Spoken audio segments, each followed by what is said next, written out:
our town hall meeting. This is the first of 2 meetings that we will be having. It's good to see so many friendly faces in the audience.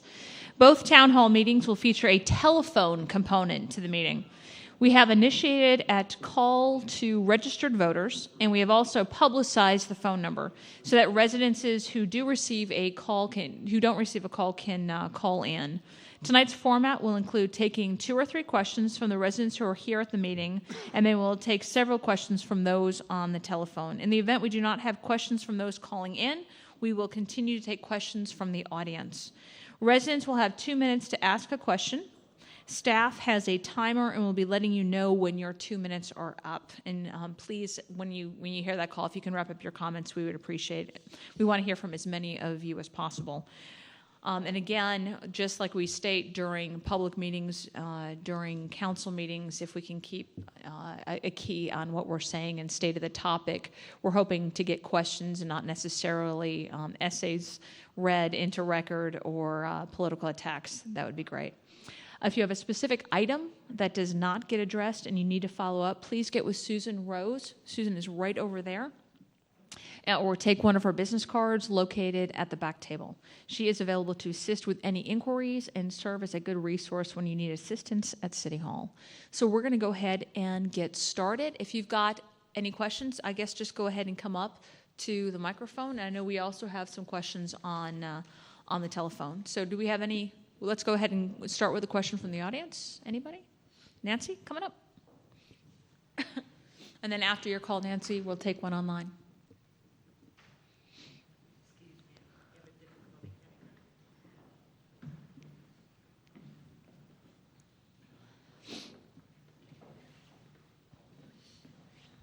Actually, my question became a 2-part question, which is, A, where's the rest of the council? This was a volunteer meeting. Okay. And you know what? Before we get started, I'm really sorry. I want to go down and list and say who we do have here, especially for the people who might be listening on the phone. Mike Galway is joining us, Mayor Pro Tem Gerald Ferris, and Councilmember Brad Lamorges. I'm sorry, continue. This is to anybody who wants to answer it. All 4 of you would be nice. We have shown up en masse on different issues.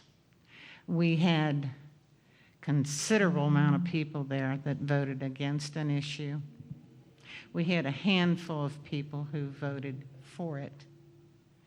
And the people's wishes were not observed.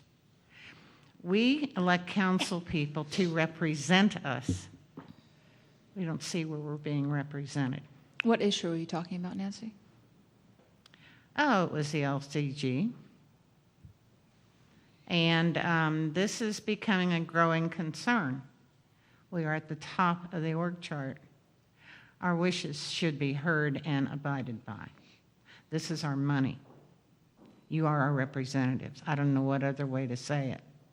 I want to see this problem solved. I'll open it to the floor. Okay, wait, before you go back.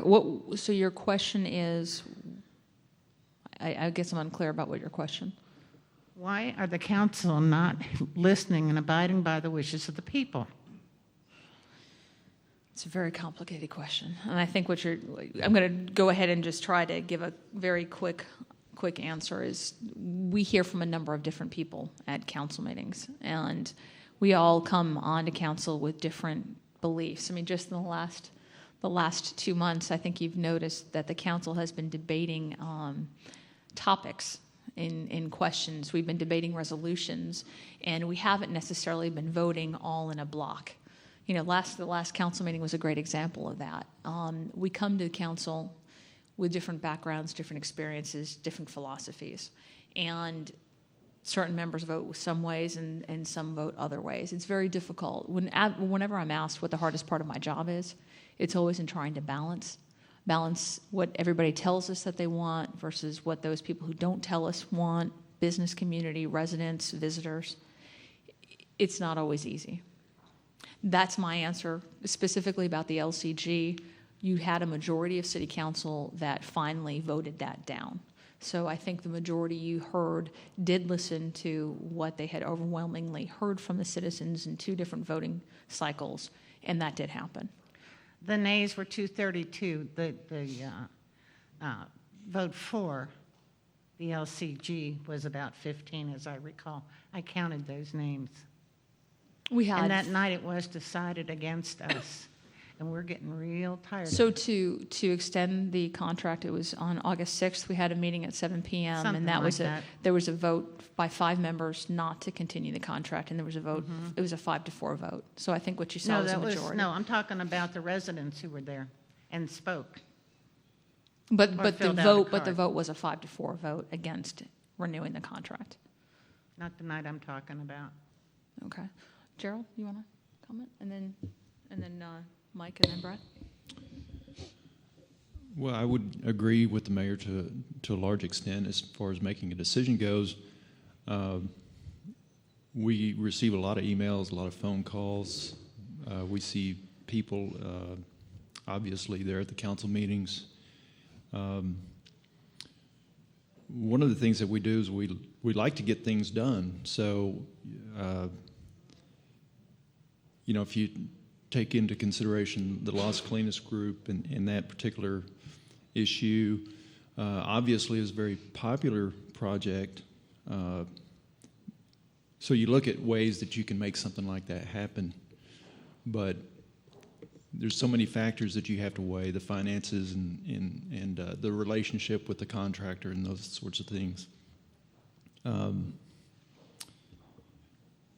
But I think ultimately it did prevail a certain way that's favorable to you, and we certainly try to do the right thing.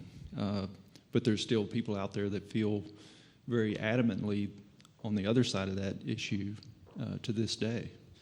So it is complicated. We do just find it in ourselves to make the best decision that we can. Well, the people worked very hard to get a good new mayor elected. And the council was so off balance. We, again, worked very hard to get 2 new council members elected so the council would be balanced. It is still not balanced. The will of the people is still not being heard. Do we have to spend the rest of our lives re-electing council people we think are going to represent us? Do we have to do that? Well, that's just the election process, So this isn't going to be a back and forth. I want to make sure Mike No. has a chance to answer, and then Brad. No. No, I would agree with the mayor from the standpoint. I think she hit the nail on the head. The word really is balance, because I know from my perspective, what I do my best to do is look at the facts associated with any given issue, listen to parties on both sides, and do my best to make a decision that I believe is in the best interest of the city. So that's really my approach. The city is comprised of people like me. Okay, Brad. Brad? Well, I was going to say that's primarily something that's really important to me is, I try to study all the facts, which I think most of us do, but what I always think is it's not just up to me. This is not my council seat. I happen to be in District 6, and it's really the people's council seat, first and foremost, in my opinion. And so I'm always trying in every decision to listen. We did hear a lot from everybody on that issue, and we have on several issues, and you try to make the best decision that's cost-effective for our citizens, that to me follows the role of what should a city government be doing. And that's the lens I always try to look at it through, is really citizens first. It's not that any of us are smarter than anyone else. We just happen to be occupying this seat.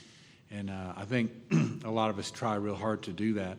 And then I think going to one of your other comments, it's probably is what it is. I feel the same way as you in my state, in my national elections, in my local elections. I had to be constantly vigilant about who's in office and keeping them accountable. And I feel like the citizens of Irving do a pretty good job of that.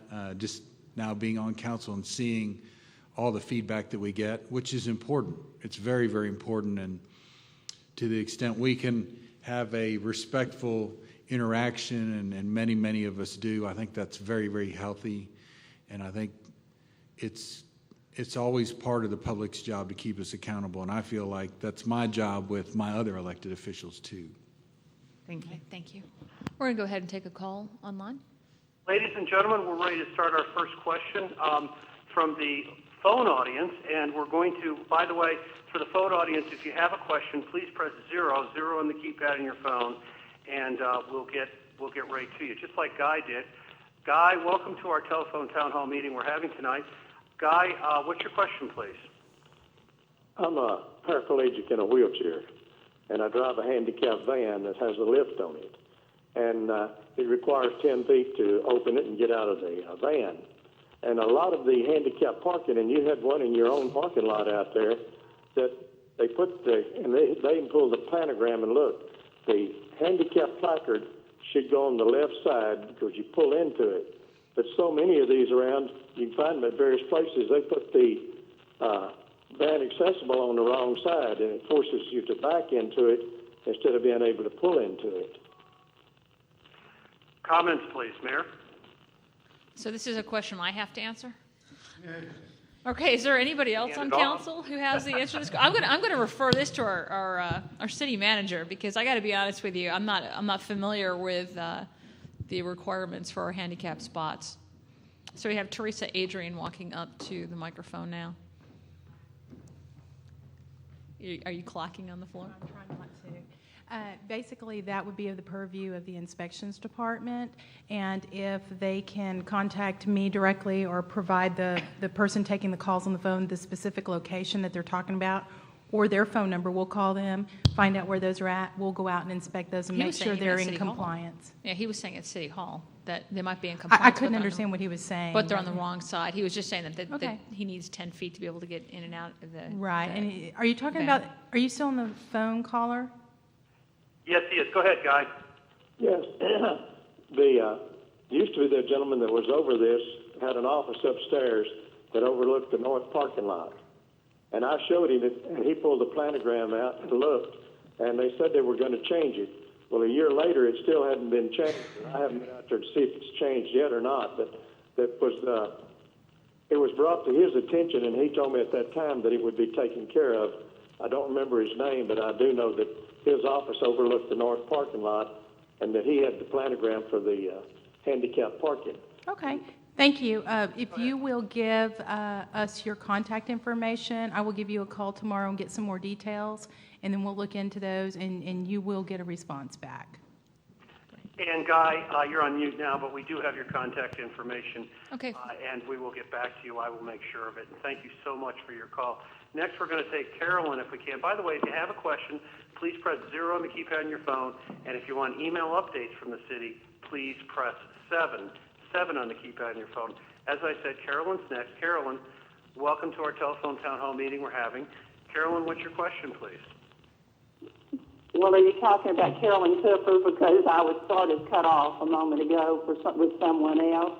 I just wanted to know who I see to find out if my house is going to be taken in when the highway is widened here by the motorcycle shop on Betsy Lane and O'Connor. I just wondered if I'm the first house behind the motorcycle shop, and I just wondered who I see about if it's going to take my house in as 200 feet from the commercial, or what the deal is, because I'd like to know if my house will be commercial or if it will be residential. Okay, and that's another question that I'm going to divert to staff. Doug Janeway is walking up to the microphone right now. Apologize, I missed the question. Doug, it's the house right south of the motorcycle dealership at O'Connor and 183. she's asking about the fate of her home, and I don't think there's going to be anything. Whether or not it's going to be commercial There's or not going to be residential. anything that, I don't think she'll be affected by the land acquisition at all. This is just south of the Pearl Vision property that was just demolished a couple weeks ago? But just the next street over, I think it's Betsy Lane. Oh, okay, Betsy Lane. Yeah. No, that property won't be impacted by the highway expansion. Right. The Maison property in front of that will be impacted, but not the houses behind that. There's some drainage issues they're addressing there. And that will impact the Maison property. They know, and they're aware of that for sure. So, but none of the houses are impacted south of that. All right. Carolyn, did you get that answer from Doug Janeway with the city? Are you still there? I have Carolyn. I can unmute her. Go ahead, Carolyn. Yes, the house I'm talking about is behind the motorcycle shop, the Yamaha shop, not behind Maison. Right.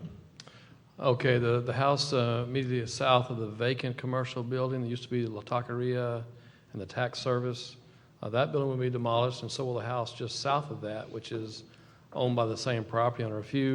About a year ago, those two properties were rezoned, and there's a new plan in place to build a brand new building right there. So tell you what, since this is dealing with one person's issue, can we go ahead and get her contact information Sure. and then follow back up with her? Can we take another call? We have. Let's see, who do you want to take next? Okay. Jasper, welcome to our telephone town hall meeting we're having tonight. Jasper, go ahead with your question, please. I have a drainage behind my house. It's on another person's property. I've been here since '55 on the same place. We have a drain down there. It don't go completely through, but at that time I was told that they just gutted up there so far. But we've never had a problem with the water drain. And then bamboo has grown up there in front of it, and it cleared it out. But still, it was there for years before, and it got a build up with oak trees back there and leaves.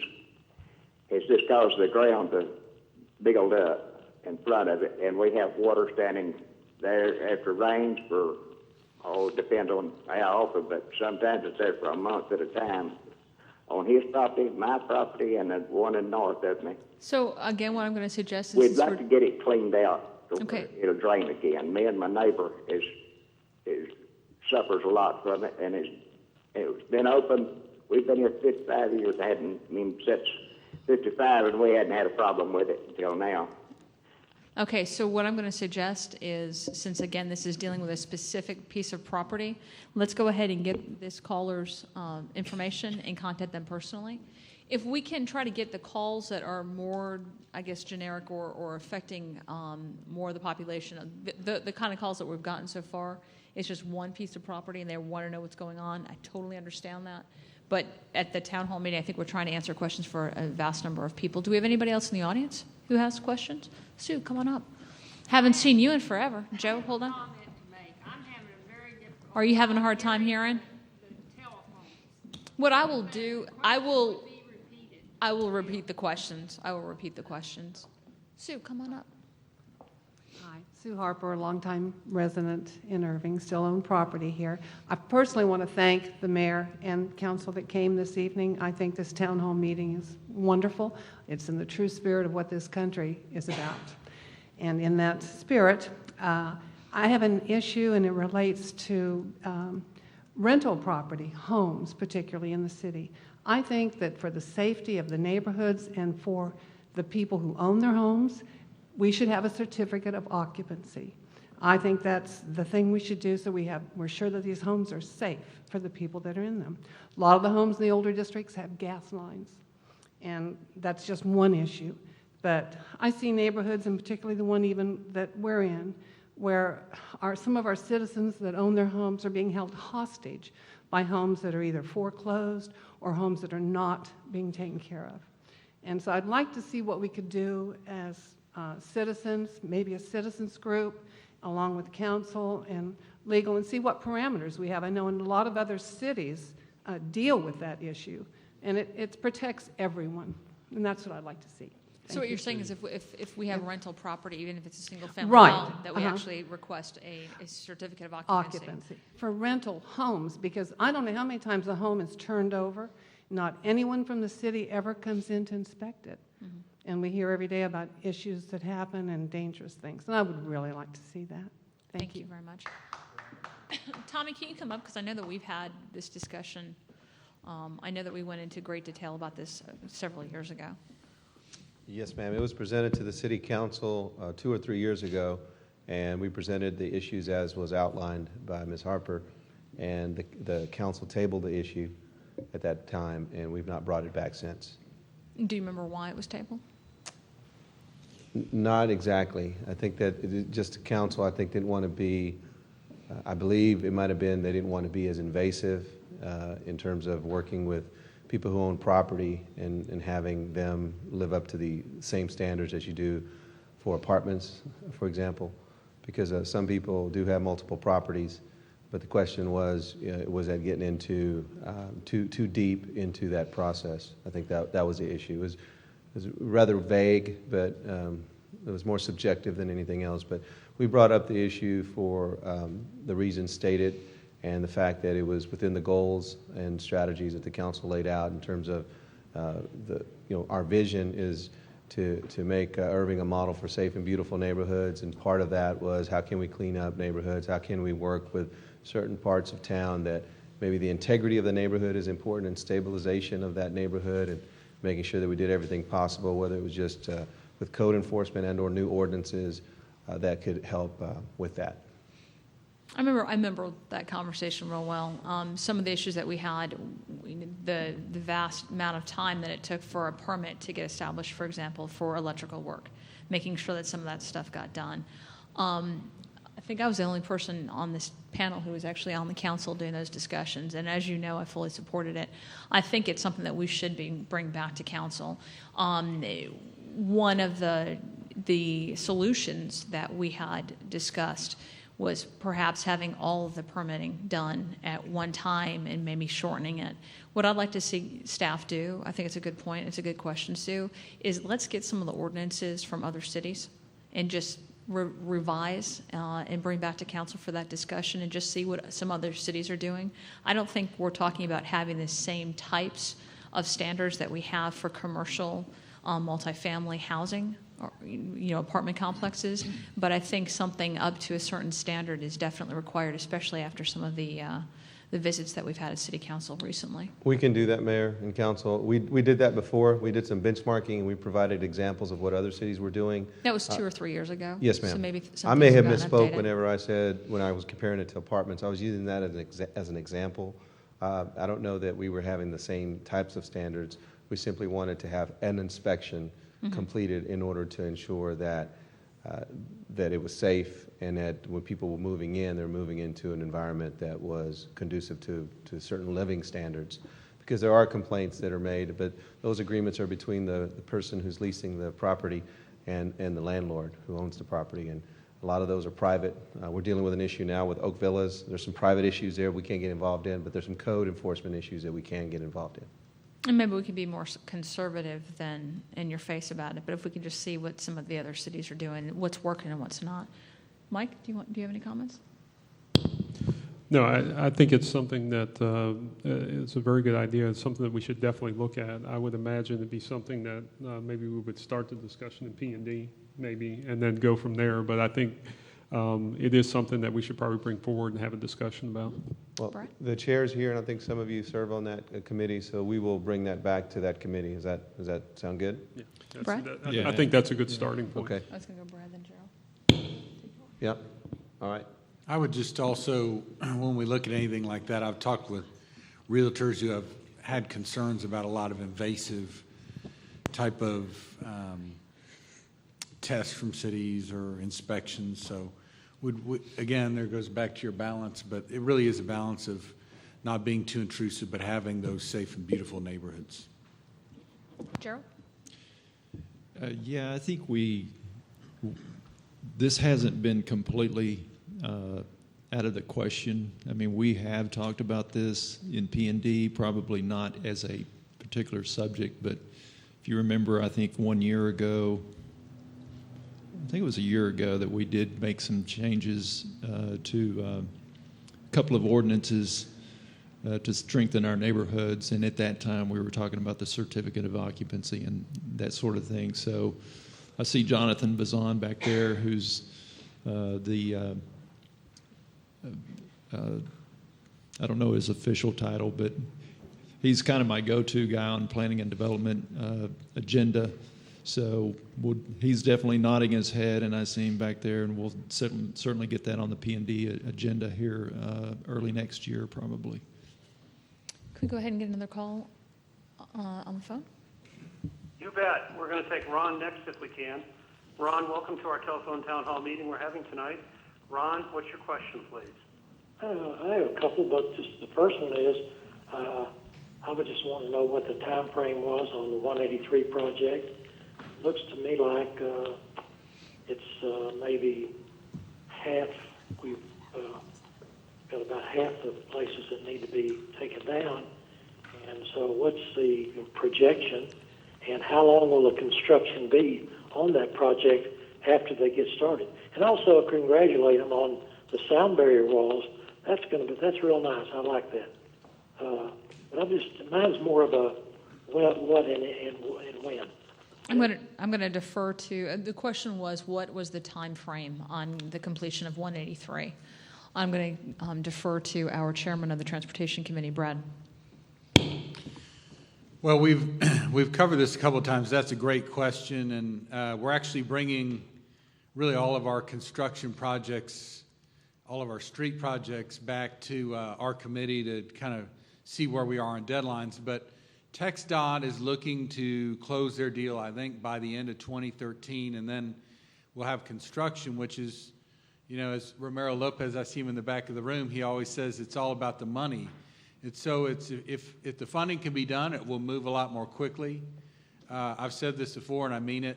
I don't have much patience for construction.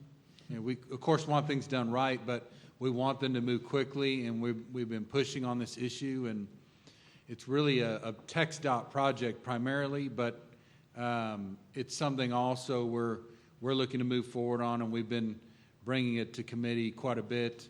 Depending on who you look at, there's 3 phases in this project for 183, and they'll be completed in those 3 phases, some of which will be by state law. We have to complete some of the managed lanes first, and then moving on out to expand.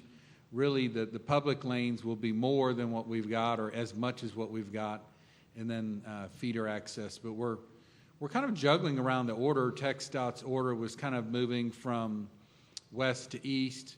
We might prefer east to west, so we're working on those issues. But it's a long-term project. It's going to take a while over the course of multiple years, but we're trying to push it to make it faster. That's the bottom line. Okay. Do we have any other questions from the audience? Marvin? Don't be shy. Come on up. I know, Marvin, shy. Good evening. Certainly nice of y'all to have the meeting. I read a little piece in the paper the other day that I read about a town hall meeting, and I might suggest that y'all may want to try. Mary, it might be your to do it, and that's the rolling town hall meeting that the mayor in Fort Worth was doing on bike trails. I'll run. Anybody wants to come on the trail? I thought that was a very neat idea. You could go on Champion Trail, bike trail, have a rolling town hall meeting, show people Champion Trail. It's never been on there before. Just an idea. Are you going to come out if I do it? I thought it was a good idea. Are you going to come out if I do it? I'll come out and ride with you. Couple things that kind of concerns me a little bit. It's not really a big issue. I have a problem with too many items being put on the consent agenda. I think the consent agendas that you have should be limited to things that are repetitive almost on a weekly basis. That's kind of mundane to the public. Public probably may not be interested in all the rest of them, but how long would it take to go on a one-item deal for 15 items? Just read what it is, get a motion. It wouldn't take 5 minutes. I just think it might be a little bit more informative to the citizens of Irving if we would not put quite so many items on a consent agenda. That's one thing. Now, I'm going to go back a little bit on another item, and I think we lack a little bit of transparency in being able to do some things. I think the council and the staff sometimes is not on the same page when it comes to a city council meeting. And I want to make reference to our last meeting we had when there was a item on the agenda to buy an 11-unit apartment house. And I just sitting and listening to the meeting, I feel like we got the staff on one side and council on 5 other sides. And then out in the public, we hear all these rumors about what it was for, which we don't get the information at the council level that it was for that. This was a backup plan, or this was this, and I think we need to lay it out to the people, tell us what it is, don't try to hide anything, and why do we wait till 3 days or a week till the money runs out, or if something not runs out, but the time limit's up? That's really poor management on the staff's part for things like that to happen, in my opinion. And it pretty much, in my opinion, puts a black eye on the staff when those things happen. I think it should be more well thought of. It should be more running more, smooth. Council knows what's going on. There should be no surprises anywhere on anybody's part. All the council members should know what's happening. Staff should know what's happening. And if it needs to wait a week before you put it on there, wait a week, but everybody ought to know what's going on. And maybe they do, but it sure doesn't show out in front. All right, thank you. Thank you. Brad, you want to comment? Gerald? I agree with Marvin on the importance. We talk about transparency. Everybody talks about transparency and open government, and it would be good, in my opinion, for big picture items to be kind of discussed earlier. And we certainly did have a spirited discussion anyway at work session, and I think that the issue changed and evolved. And I think one of the good things is that rarely happens, that we have something brought kind of at the 11th hour. And the reason I think for that one was they were running out of time for the deadline to use those funds. And so, I don't know that that's the best answer, but that's what happened. And I think we moved as quickly as we could, and we wound up having 2 meetings out of it, so to discuss it. So. My concern, we shouldn't have run out of time. Mike, did you have a comment? No, wait. I would agree with Marvin. I would agree with you from the standpoint that the way that whole issue transpired did look like there was a lack of transparency there. I would agree with you in terms of the way it looked and the perception of it. Obviously, we did, to Brad's point, we did have a very spirited discussion about that at the work session. That at least that was a public discussion, allowed council to really get their mind wrapped around what exactly was going on there. In terms of, and I do agree with you from the standpoint that we need to address the issue of waiting to the last minute, because obviously if we knew those funds needed to be utilized by a certain date, we should have been working towards that. And I know from a staff perspective, there are reasons why we didn't get there, but I completely understand what you're saying, and I agree with what you're saying from the standpoint that it did look like we were trying to do something at the last minute, and hence potentially that affected the transparency that was associated with that given issue. Gerald? Well, I think it had the appearancy of being brought to the council at the last minute, but I'd be willing to bet that staff had been looking at this for a good while. There's two things there. One of the things is HUD had said to the to those cities like us that receive HUD funds, they said, we want you to generate income out of the money that we give you. So it's sort of self-sustaining or self-generating. And so that was the purpose of considering something like this. And in or of itself, it's certainly not a bad purpose, is to generating income out of money that you're going to receive that you paid in. As Brad reminded us that day, we pay in our taxes, and then the government gives that money back to us and says, here's the way you have to use it. So you certainly want to maximize your dollars. The other thing is I would say that it was a very good example of the process at work.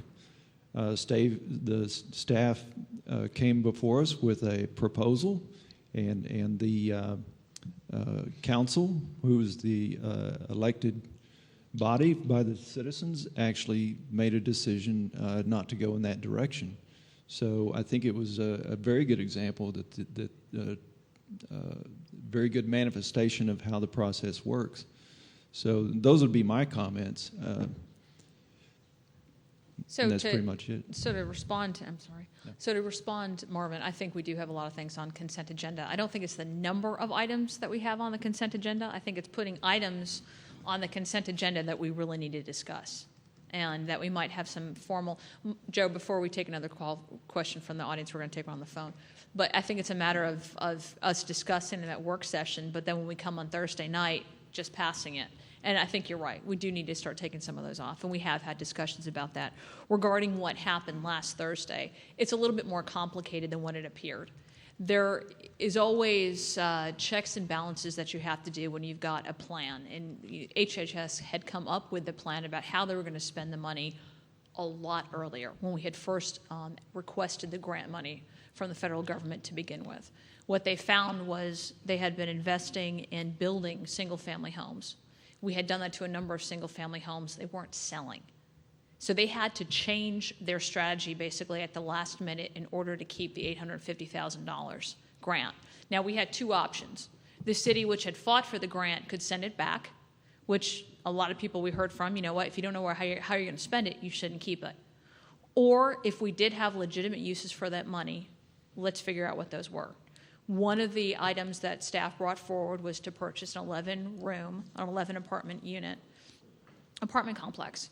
And their reasoning is, we have been given them as council, okay, we need to stop just spending money. We need to figure out how we can also generate money.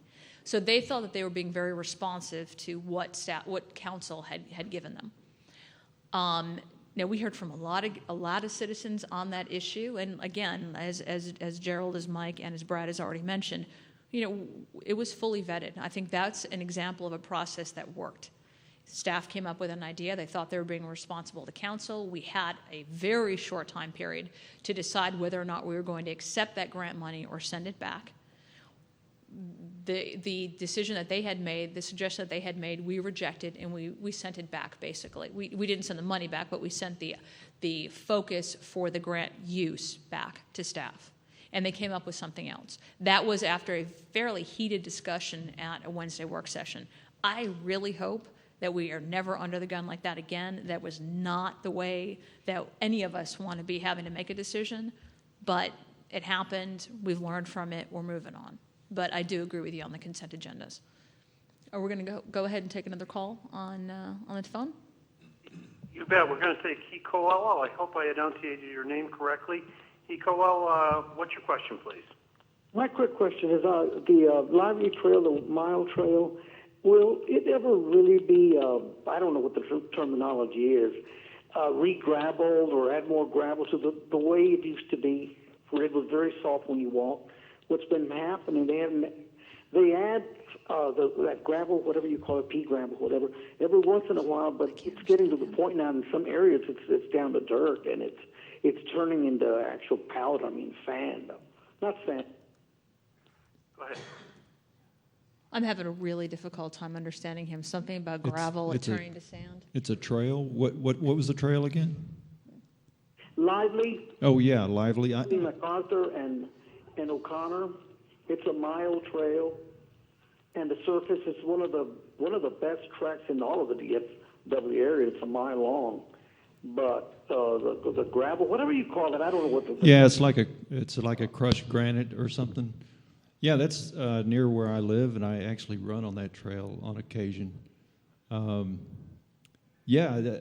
meet people there on that trail, and I met a fellow there that he said that he drives from North Irving to come to that trail because it's like his favorite trail in all the city. So,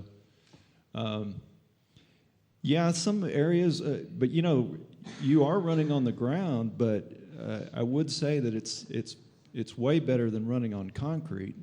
We'll have to get probably the parks guys out there to take a look at that. I know what you mean. Some areas it looks like it's very impacted, but is there anybody here from parks that can? Okay, I see Mike Griffith coming up. Yes, we do periodic maintenance to it. We do add. It's a Red Dog cinder. Pretty expensive product, and it does wash from time to time from the rain. So when we have rainy season, it washes out, and we periodically go in there and rake it and fluff it up and do that kind of stuff. You can always add more to it. It's just one of those things. It's a constant maintenance. But we'll check that out, and I'll get back. And if we get your name and number, I'll get back with you. No problem.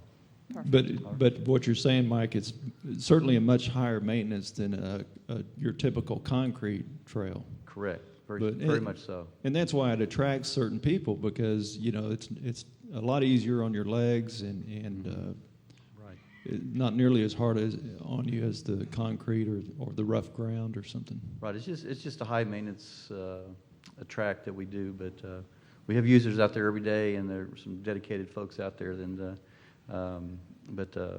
We'll look into it, see if there's some areas that need to be addressed. No problem. Okay, did that answer the caller's question? Yes, indeed. Okay, great. Next question online? From the telephone audience? Yes. Okay, we'll take Karen next. Karen, welcome to our telephone town hall meeting we're having. Karen, go ahead with your question, please. Yes, this is a conceptual change in how the city of Irving considers transportation. Primarily, TxDOT, and as we had earlier discussions tonight, when we think of transportation, we think of moving vehicles in and around and through the city of Irving. I would like to see and encourage a building on the foundation of walkable community that the city of Irving has really pioneered beautifully, to see the formation of a committee representative of all aspects to see what comes next in building on the concept of moving people around the city of Irving and not just basing all decisions on moving vehicles around the city of Irving. We've put in miles of sidewalk, we've put in fabulous curb cuts, but we're now needing to see those sidewalks trimmed of shrubs and bushes and overhangs that deter people from walking to school, to the grocery store, to resources in their immediate community. Taking a step further, an inventory of where do we need benches and shelters for buses to encourage people to use public transportation on a more regular basis than an occasional use, taking in mind the environmental impacts of 100-degree heat and no place to even stand in a patch of shade. We've built a huge foundation, and the city of Irving has spent years really refining this. And I'd be eager to see the city taking that next step of encouraging transportation based on moving people and not just vehicles. So I appreciate the question. The question from the caller was basically, what's the city doing to make it a more walkable city instead of just focusing on roads and highways? Since I was on the council since 2004, I've noticed that we've done a tremendous number of projects. We just opened up our DART rail line, which is really interested in moving bodies rather than cars, and that was $1 billion investment that the city made, and that just opened up in July. That's a continuing project that's going to connect us finally to DFW Airport by December 2014. If you look at the Campion trails that we're looking to connect not only north and south Irving, but also connect us over to Dallas, that's another area that we are really looking at moving people versus vehicles. The city is also considering bike trails, and we've done what we can to incorporate bike trails into our roads, and we're going to continue doing that. The city has also spent, as the caller mentioned, millions of dollars on sidewalks. We're trying to do what we can, especially with new construction, to incentivize our commercial sites to add landscaping, because let's face it, out in July in Irving, Texas, it's hot and people want to have shade. I wish Roy Senesco was here, because he had mentioned over a year ago that he was interested in what we could do to make our bus stops and our train stops a lot more approachable and a lot more comfortable. That is something that we're working on. Now, unfortunately, as she mentioned, it's a bus stop, so DART actually is the entity that is ultimately responsible for that stuff, but the city can definitely work with DART and encourage them to put some of these seats and shading areas in. But I agree with you 100%. I just got back from Charleston a couple months ago, and they talked about the need for a walkable city. And Charleston has invested tremendous amounts of time, resources, and money in creating a walkable city. And we looked at some of the areas of what we could do. It costs a lot of money. It definitely costs a lot of money, but at the end, it's worth it. And I think that you will see in specific areas that we're already trying to concentrate that. If you look even at like Main Street downtown, those are things that we're focusing on.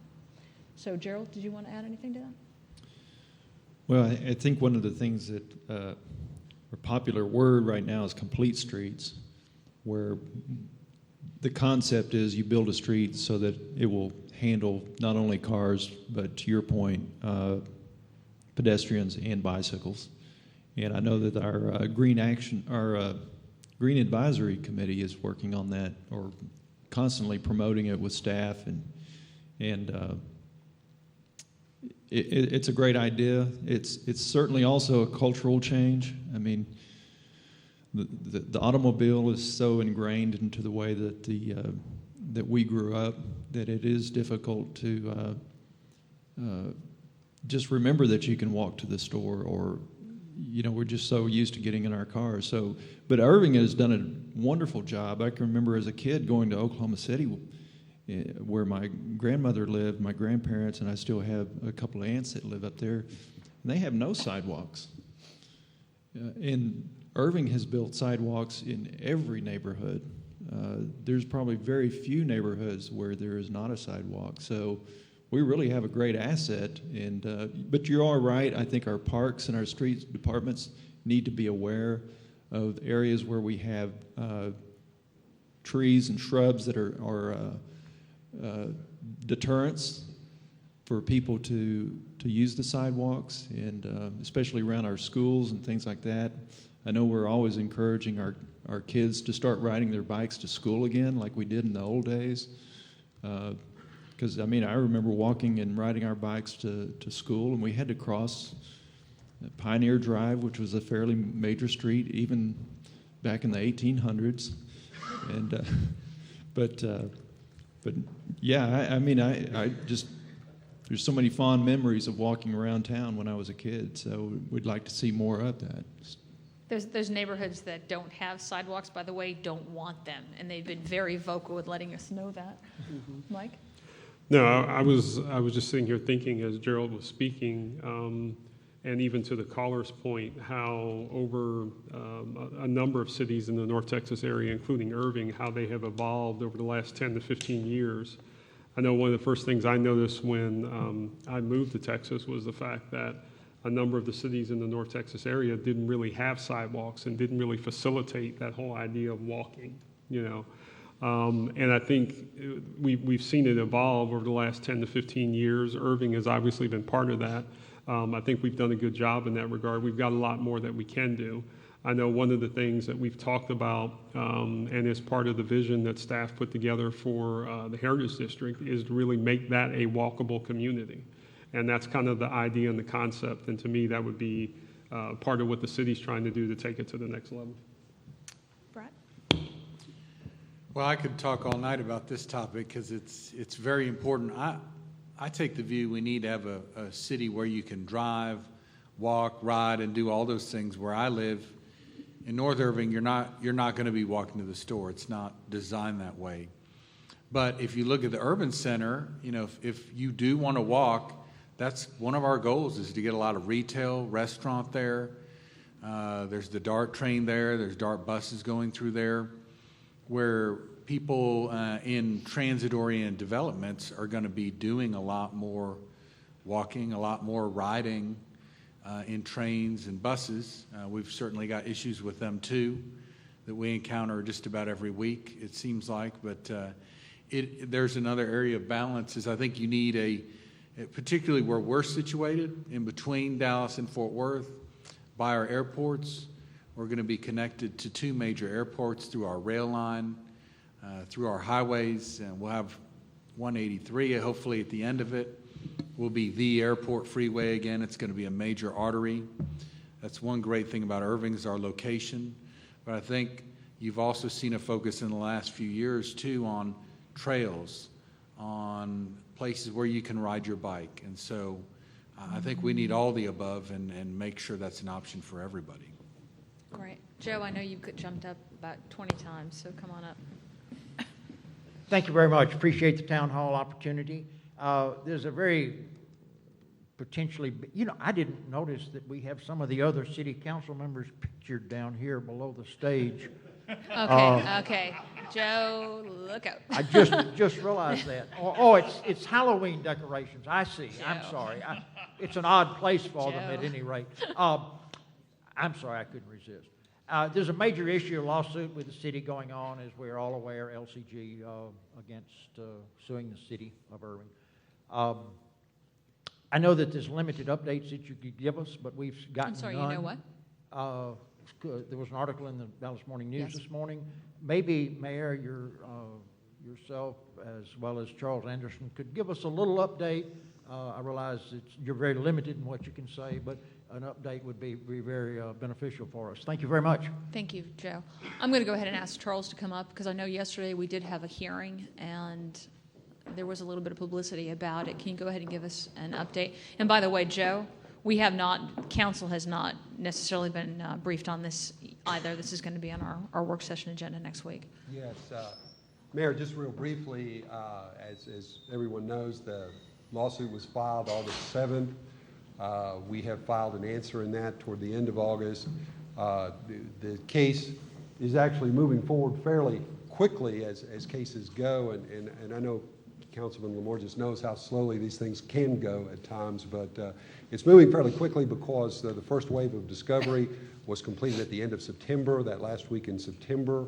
Our outside counsel has worked with folks in my office and filed basically a procedural hearing that was heard yesterday, where we have asked the judge through the special exception process to basically find that they have not, the plaintiffs, Las Colinas Group, has not stated a sufficient cause of action under the statute. And of course, Las Colinas Group came to the hearing yesterday. It was a matter of some contention. We left the judge with lots of reading material, and he promised to get back to us relatively soon. So this is a very kind of preliminary step. It was a necessary step, I think, to try to save money. I'm talking to Joe before the meeting. He wondered, well, have we had depositions or anything like that? We have not, and that's a very expensive part of the lawsuit. We want to see what we can do to try to avoid the expense if we possibly can. I think this was an excellent hearing, and we'll see what the judge has to say. So that was a good legal description, just to kind of bring it down a little bit. They're asking for $239 million. Yes, they kind of trimmed that to about 200 million yesterday. So anyway, they're asking for a lot of money, and part of what they're blaming that on is loss of future earnings. And our argument, our attorney's argument was you can't sue for that. So if we can get the judge to judge on our behalf that the amount of money that they're suing for, they can't sue for, then what's the point of having any further litigation? So if the judge comes down and says, the $200 million that you're suing for isn't just, then they're not saying that we owed them any money under the current contract. They're saying that it was future earnings that they lost out on. Exactly. And it's law that they can't sue us based on what future earnings could be. So if the judge comes down and says you can't get sued for that, then they're basically having a lawsuit, but they're not able to recover any money.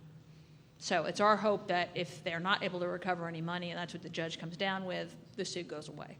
And we don't have to have hardly any legal costs associated with it. Is that right in a nutshell? Yes. Okay. Does anybody else want to talk about the lawsuit? No? All right, we're going to take another question online if we have one, and then from the audience. We do have another one. We're going to take Valerie next. Valerie, welcome to our telephone town hall meeting we're having tonight. Valerie, go ahead with your question, please. Hi. Yes, I live in the Valley Ranch area, and I want to applaud the city of Irving and all of you folks that have really made this a really wonderful area to live. The building that's going on is incredible. Homes are coming in like there's no tomorrow, but there's no grocery stores. And I just wonder, my quick question is, what plans, if any, are there to try to bring a couple of more grocery stores to our area? Because it takes an afternoon on a weekend to get through Kroger or Sam's. I'm thinking, when I moved here back in 1986, we had to go to Minyards in Capel. It was either Minyards or the Tom Thumb over on MacArthur and Northgate, and now I think we've got Kroger, we've got Tom Thumb, and we've got Sam's and Walmart, all pretty close to Valley Ranch, but we're not giving up there. We have heard from a tremendous number of citizens that they want either a Trader Joe's or a Central Market or a Whole Foods. And I know that part of that involves certain rooftops, demographics.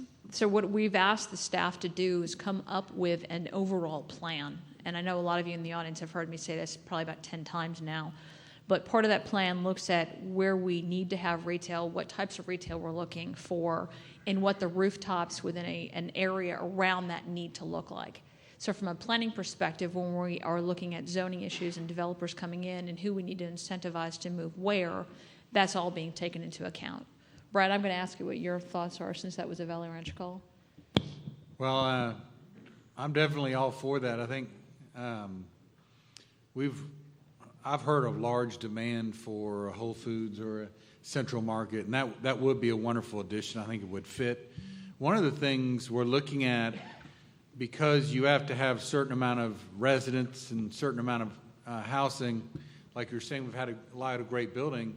We're actually looking forward to maybe developing out the piece of Valley Ranch with a lot of high-end homes.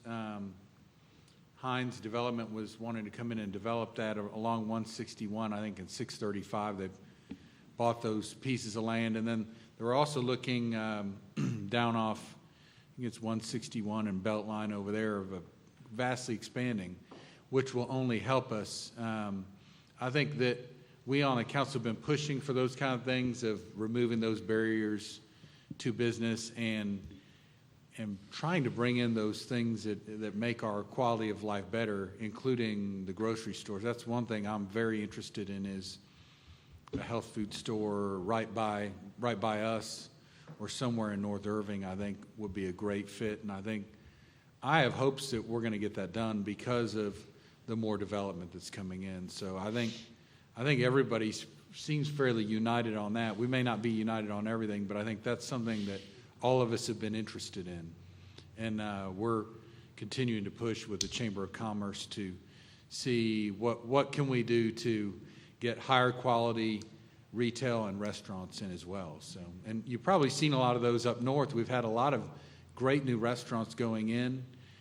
We've been working hard on those and pushing for them too. So, Gerald? Well, I know Mike and I probably have our hands full with requests for grocery stores in South Irving. Yep. So, you know, retail is always very popular. Everybody wants to hear. Everybody wants to think about something new coming in to their area of town, and so we just have to be vigilant and just continue to support that in whatever part of town, because I think anytime you have development in one part of town, it helps the entire city. So I know I support Brad in his endeavors, and I know he's very supportive of what goes on down here in District 7 and 4 and 1 and so forth.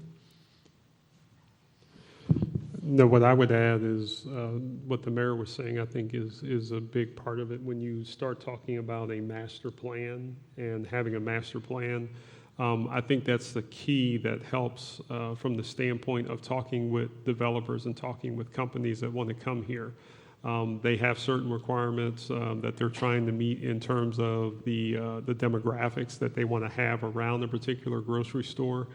And you know, if we have the master plan and it's laid out, what that does is that helps us share with them, you know, what we have today, where we think we're going to be 2 years from now, 5 years from now, 10 years from now, so that, you know, whereas we might not be where they need to be today, we may be able to get them or to get them to come in based on where we may be 2 years from now. So I think the master plan is a key part of it.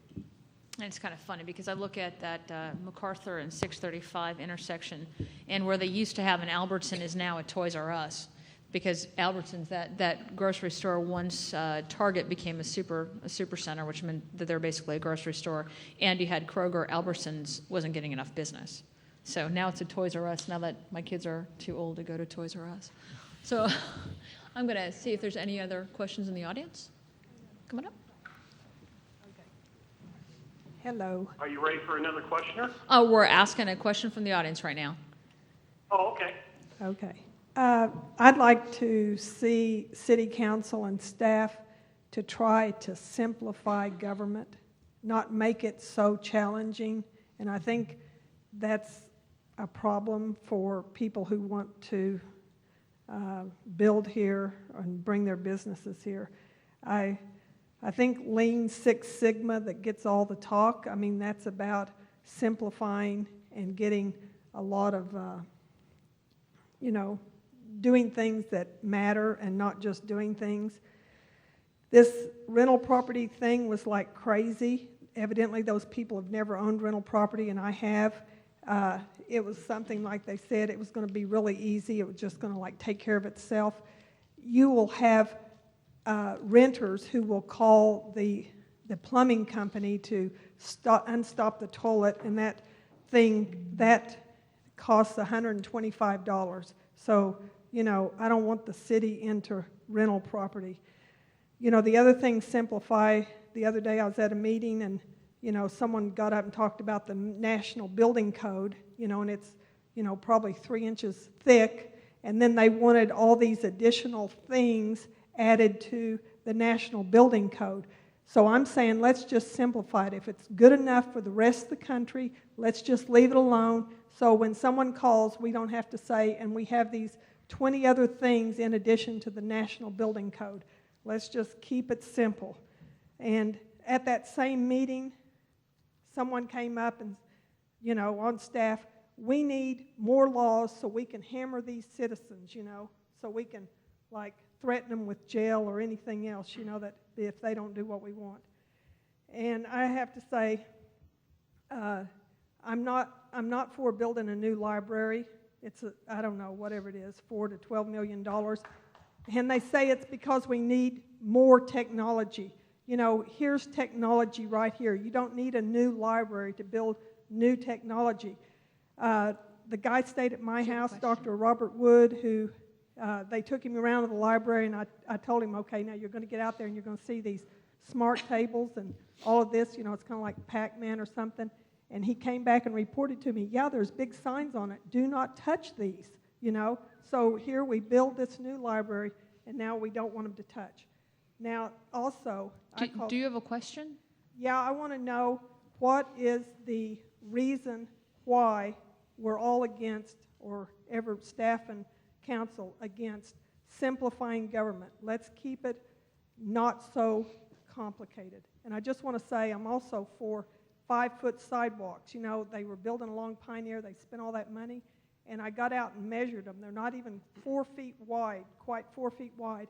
You know, and I saw 2 kids, you know, about 13 years old. They can barely walk abreast on these sidewalks. If we want people to walk, they're going to be walking with their family, and that we need wider sidewalks. They spent all that money. Anyway. So the question was, how can we simplify our government?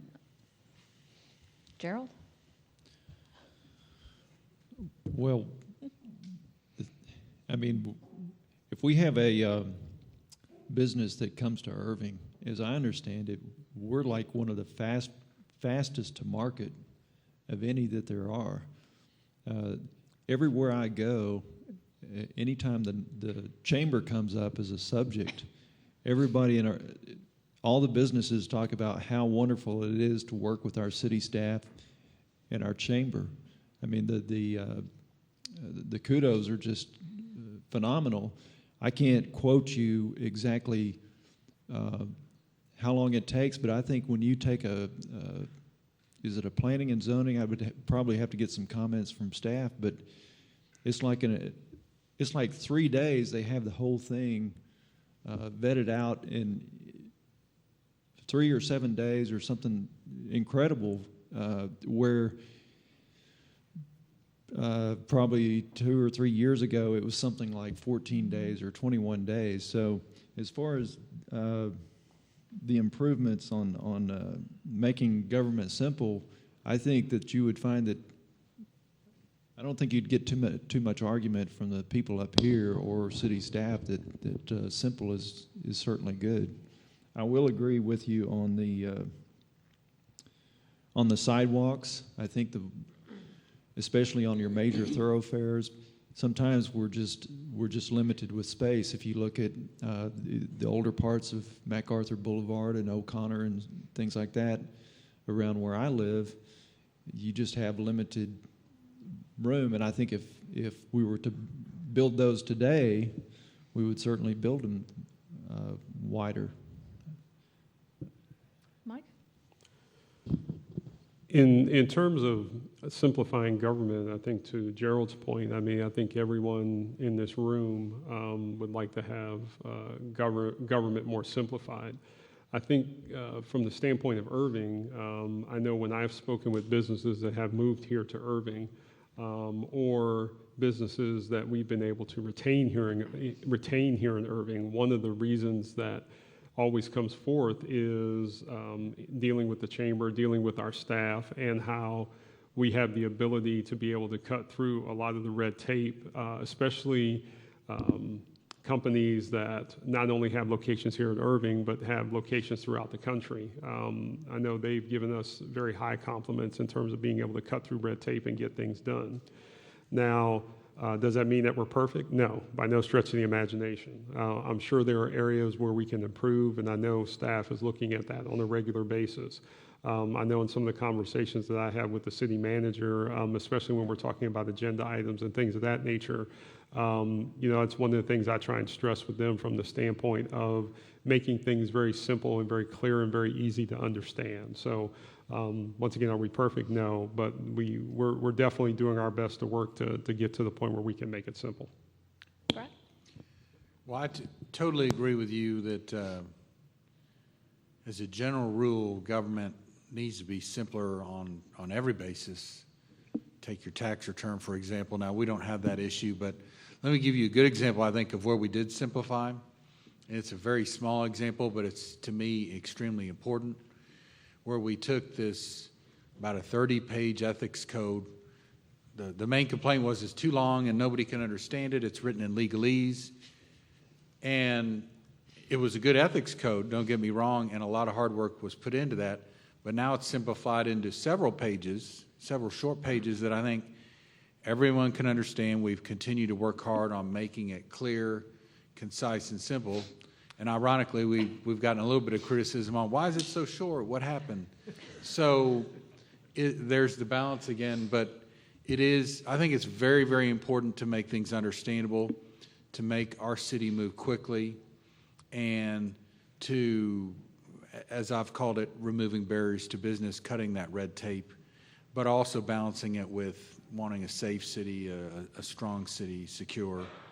So I think that's our goal. I also think when we look at the information we get from the city, it maybe would make you feel better. Sometimes we get hundreds of pages in our packet the Friday before, and I know that several of us study it very hard. I like to look at all the detail to try to simplify it, but then on the second hand, to make sure we're making the right decision. I know Michael, he's always looking at every piece of information, the mayor, Gerald, and we're all looking at it very hard. So it's to simplify the process. Sometimes we have to wade through a lot of information, and that's what we signed up to do. So.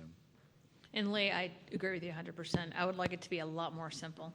Unfortunately, what I've found is when you put something out that seems kind of clear and short, it's clear to the people who write it who know the intent, but then there's other people who will pick it up. It's kind of like reading a text message. If you don't understand the context around it, when you read it, it could be totally misinterpreted. So we end up having to add another sentence to make sense of it, but then somebody figures out a loophole around that, and then you just keep adding it, and it just keeps getting worse.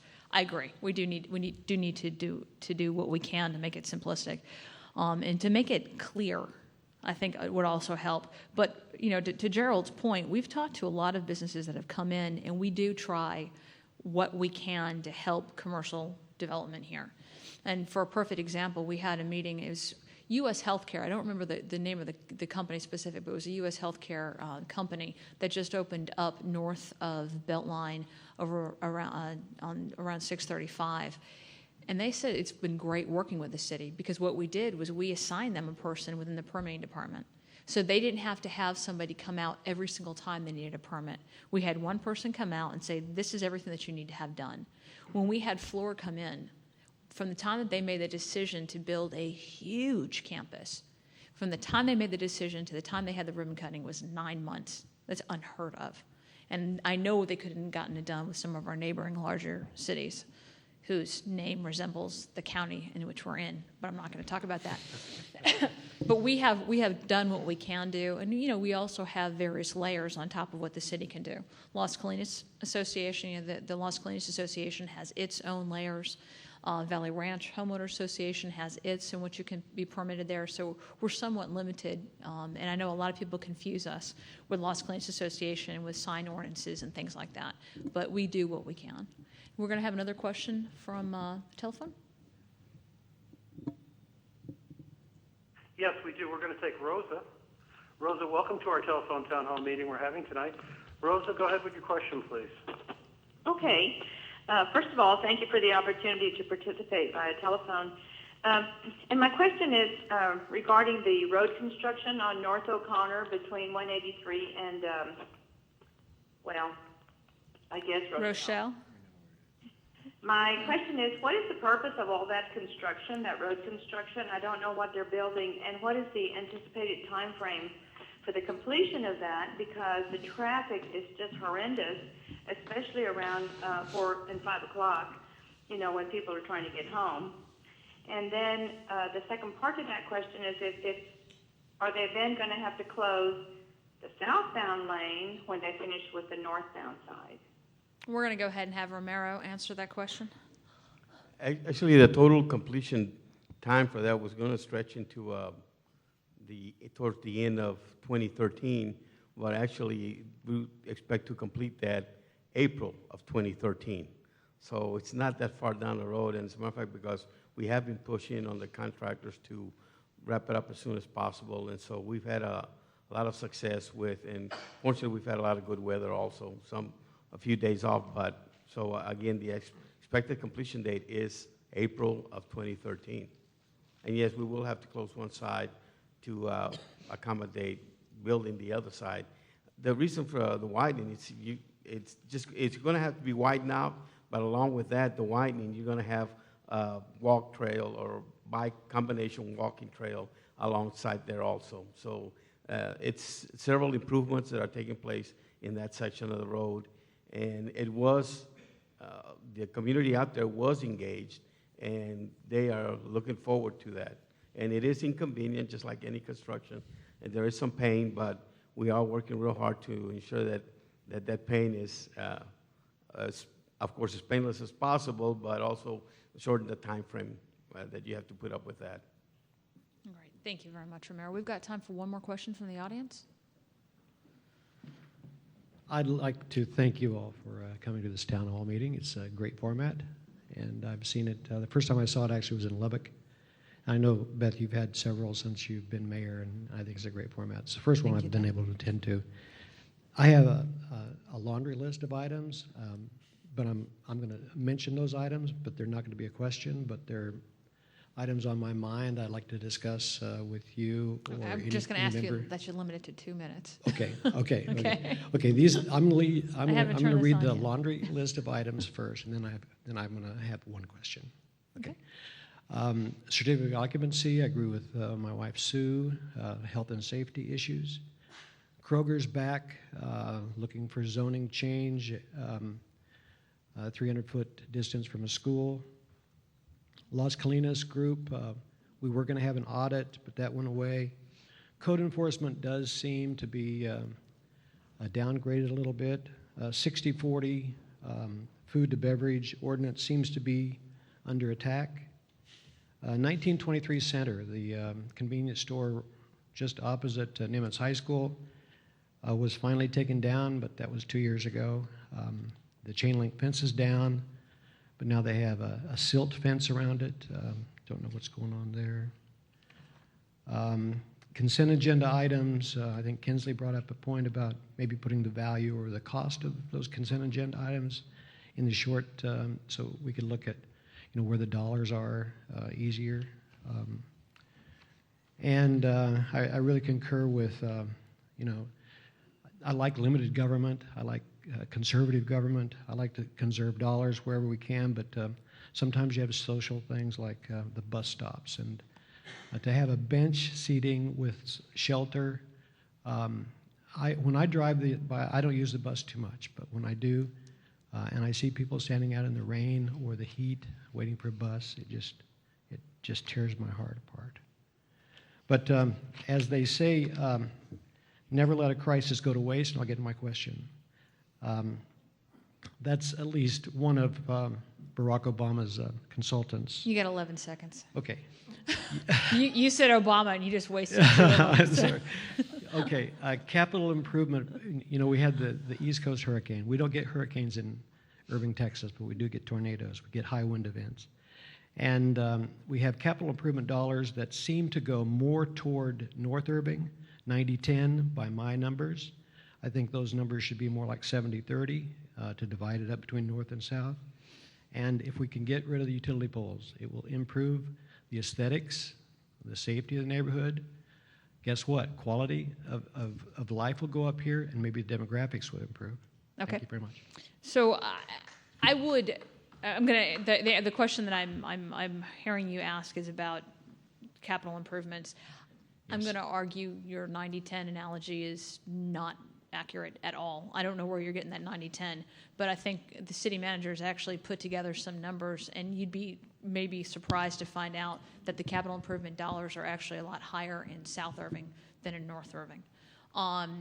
Now, Los Colinas Association also it participates in some of that, because people who are in Las Colinas get double taxed and triple taxed depending on which neighborhood they live in. So, for example, when we're talking about taking down the poles, I agree with you 100%. They're ugly. I mean, let's face it, they're not attractive. They hurt the trees. In Las Colinas, there was a deal brokered for new development that the developer would pay for a third, the city would pay for a third, and Las Colinas Association would pay for a third. There's no association in the south part of the city or outside of Las Colinas to do that. I know that we are trying to work on some deals. I don't want to take up all the time because I know we're supposed to be out of here by 8. But Mike, do you have a comment about that? Well, what I would say, first of all, in terms of the utility poles, obviously, as we do things in South Irving, I know that's one of the things that staff looks at when they're looking at projects is how can we potentially underground the utilities. We have some limitations there, obviously, from a funding standpoint, because that's very expensive. However, I would anticipate that as we move forward and our TIF that we created in South Irving for the most part along Irving Boulevard, as that matures and more funding is available there, we'll be able to use some of that funding to do those types of things. In terms of the CIP dollars, I would agree with the mayor. I would disagree with you from the standpoint that I know that the last time I looked at where we were spending CIP dollars as far as transportation infrastructure and especially water infrastructure, 2/3 of those projects are happening in South Irving. And the reality of that is because we have the aging infrastructure in South Irving. Okay, but I mean, we're paying very close attention from a public works standpoint to the infrastructure in South Irving and getting that taken care of. Brad? Well, I talk about this all the time, but based on what I'm seeing, the vast majority of the money is now being spent in South Irving. And I probably got some charts I can show you somewhere. Well, I guess it also depends on how you define North and South Irving, too. Where is the line? My dividing line is Northgate. Yeah, Convention Center, Orange Line. Come on. Gerald? Well, Convention Center, I mean, I think Texas Stadium site was looked at one point for that. I mean, there's a lot of things we would like to do in South Irving, but, you know, you have different land issues. You have different available land. But, you know, I think if we keep doing what we're doing and using some of these creative tax increment zones like Michael talked about, but there's a lot of attention on South Irving. It's a different animal. You know, it was built in a different era, but I can assure you that council and staff is very interested in doing for South Irving, very much so. It has unique challenges. I don't think, you know, maybe they're not bigger, you know, maybe they're not more difficult, but they're different than the challenges that you're going to have in Los Colinas Urban Center. It's just a different makeup completely. So, but staff and council is very devoted to South Irving. I can assure you, the quality of neighborhoods is popular wherever you go.